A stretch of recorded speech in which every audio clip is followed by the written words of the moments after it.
Efendim Arda'nın Mutfağı YouTube kanalına hepiniz hoş geldiniz. Bugün şöyle güzel bir ev yapımı, anne işi bir köfte ile mükemmel kızarmış patates kızartması tarifi vereceğim size.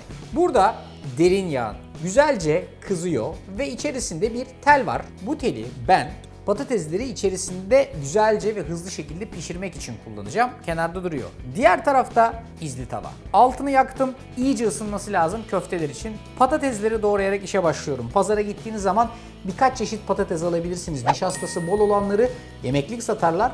Nişastası az olanları kızartmalık satarlar. Bakınız patatesleri kesme boyum böyle parmak parmak kalınlıkta 2 tane patates. Mümkün olduğu kadar hepsini aynı kalınlıkta ve parmak parmak kesmeye özen gösterdim. Peki ne yapıyorum bunları? Direkt yağ mı atıyorum? Yok. Soğuk. Hatta buzlu bir suyun içerisine koyuyorum ki var olan hafif nişastalarını da birazcık o suyun içerisine bıraksınlar diye. Güzel güzel nişastalarını salarken ben köfteyi yapmaya başlıyorum. Yarım kilo kadar orta yağlı dana döş boşluktan kıyma.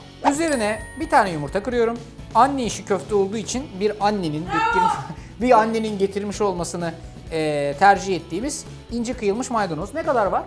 15 dal var. Yarım bağ kadar filan maydanoz. Maydanozu bol olsun. Sonra rendelenmiş soğan giriyor. Tuz giriyor. Karabiber giriyor. Bir çay kaşığından birazcık fazla kimyon giriyor. 4'te 3 su bardağı kadar da ekmek kırıntısı giriyor. Anne köftesi olduğu için bunu bir annenin yoğurması tabii ki tercihimizdir. O arada bir tane de sarımsak var. Bak sarımsağı da vuruyorum. Bıçağımla ince ince kıyıyorum ve bir annenin şefkatli ellerine köftemi yoğurması için bırakıyorum. Evet, alayım o zaman ben. Bir şey söyleyeceğim. Kaç kere evde köfte yaptın? Binlerce diyebiliriz. Sever miydiniz Çünkü kız? Değil mi? köfte çok severlerdi. Ha. Hala severler. Peki bu köfteyi yaparken püf noktası nedir Şehnaz Hanım? Bu köfteyi yaparken en önemli püf noktası güzelce yoğurmak. Çünkü içine koyduğumuz bütün malzemelerin birbirine özümsemesi lazım. Doğru miktarda tuz koymanız lazım. Aksi takdirde yapacağınız köfte kıyma gibi tadar. Köftenin en önemli baharatlarından bir tanesi tuz ve karabiberdir. Benden söylemesi. Şimdi Şehnaz'cığım hadi bunu porsiyonlayalım. Böyle küçük bir ceviz kadar mı alıyoruz Şehnaz? Evet. Bir Cevizden biraz büyük olabilir. Sonra ne yapıyoruz Şehnaz? Bir sağ avucumuza bir sol avucumuza mı atıyoruz? Aynen şöyle. Böyle sıkıştırıyoruz değil mi bunu? Bak böyle böyle. Sonra şöyle yuvarlıyorum elimle. Bu kadar. Ondan sonra da böyle parmaklarımla üstüne bastırıyorum diyorsun. Aynen. Şimdi patatesleri mükemmel bir şekilde pişirmenin formülü nedir biliyor musun? Nedir? Çift pişirme yapmak. Yani Ben bilmiyorum. hemen öğreteyim sana. Önce ilk yapacağımız şey bunların fazla suyundan kesinlikle arınmış olduğundan emin olmamız lazım. Yoksa ne olur? Ya patlar. Bravo. Bunu mümkün olduğu kadar güzelce kuruladık ve bir anda yağın içine sokmamız lazım her şeyi. O yüzden alıp da böyle atmıyoruz. Ne yapıyoruz? Sepet gibi. Evet, burada bir sepetimiz var. Bu sepeti pazardan aldık. 5 lira filandı galiba değil mi? Evet, Öyle bir şeydi. evet. Patateslerimizi sepetin içerisine şöyle güzelce yerleştiriyoruz. Bu arkadaşları 150 dereceden az olmayan ısısı, 180 dereceden de çok olmayan iyice ısınmış yağın içerisine şöyle güzelce daldırmak olacak. Şimdi bu patatesleri tamamen yağın içine bırakıp pişirmeyeceğiz. Bunları atacağız ve yaklaşık 2 dakika kadar bunların yağın içerisinde güzelce pişmesini sağlayacağız. Önce atıyorum ve cıslatıyorum.